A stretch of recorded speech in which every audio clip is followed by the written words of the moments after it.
Horus Heresy Dark Angels players rejoice, we have a new character and it's Corswain.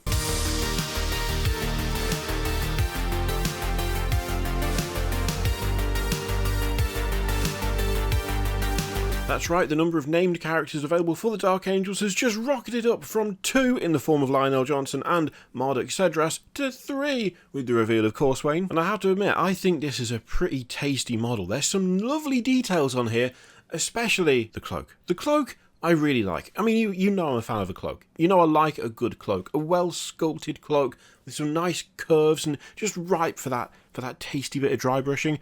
This one gets an instant seal of approval because it also has chainmail. Cloak on the outside, protection on the inside. I love that. I really like the kind of layered look that you've got there. So you can see the cloth, you can see the edge of the rings for the chainmail underneath. I really like that. That's a cool detail. Got a bit of paperwork attached on the inside as well, which is nice. You might want to paint this sub-assembly, to be honest. I mean, look at that. You're not going to be able to paint anything of any detail otherwise. It's going to be forced on you to do the old sub-assembly painting. The helmet looks good, the Dark Angel wings aren't particularly ridiculous, they're the right sort of size, I think. They look okay, they're not obscenely huge. I do like the swords that are kind of on the gauntlets there as well, those look really good. Really nice beefy armour too, really nice beefy armour.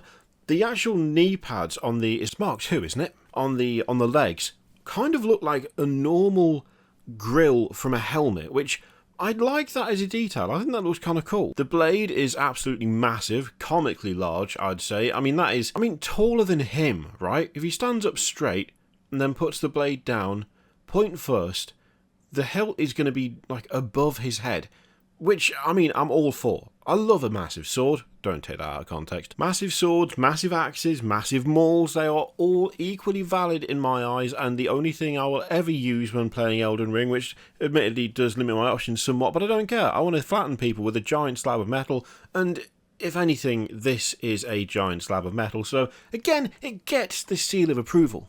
I will point out as well, by the way, that if you were thinking to yourself, why did you just call it the blade? Is that not a bit lazy? It's called the blade. I'm not just saying the blade as in he's holding the sword. No, it's called the blade. It's a Tyrannic Greatsword, and admittedly, it does sound cool in isolation, but I feel like it's going to get confusing. Like when you mix in with other warriors, if you've got maybe a new chapter serf who doesn't quite know their way around yet, you're going to ask to be passed the blade, and they're going to ask which blade you're talking about, and you're going to have to say the blade as though that means something to them, and then you could just be handed any old sword, which I'm assuming would not go down well. Really, a more coherent naming scheme would be good, but I mean, this is what we're left with. This is what we've got. We've just got to accept it. He's also wearing the armour of the forest and the mantle of the champion. It's so like fantasy RPG, some of this stuff, to be honest. I do like it though. I do like it. That to me is a really solid model. It is fairly busy. Like, there is a lot going on. He's not lacking for detail, but it feels like it's not too much. It isn't overwhelming. I mean, that mark of armor, that style of armor has got like more in the way of ridges and stuff, which does make a difference, but I don't think it's too excessive. I don't think it becomes too much for the eye to take in. I think there's overall a nice mix of like solid flat surfaces and surfaces that are kind of broken up with patterns. I don't think it's too overwhelming one way or the other. Also, I will say, having that kind of cloth tabard down the front, that does a lot to tone down the busyness. Because instead of having that segmented look of the chest plate of the armour, you instead have this still slightly ridged surface, but it's not quite as kind of disturbing to the eye when you're looking at it. It gives like a nice central point to follow up and down the model. I think it looks decent. I of course prefer the helmeted head because it's me, and generally speaking I always prefer the helmeted head.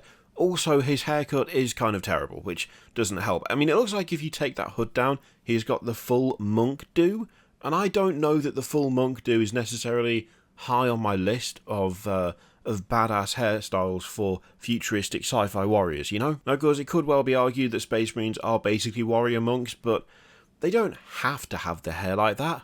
Now, while he is stood on the obligatory tactical rock, there is also a broken chainsword on it, so it's not just a rock this time. There's a little bit there to break it up, to give it a bit of variety, you know? And overall, I just think this is a really solid looking Space Marine model. It's a good HQ model, it's got a lot of finery about it, but it's not overwhelming. It's got some really nice little details, but it's not too busy.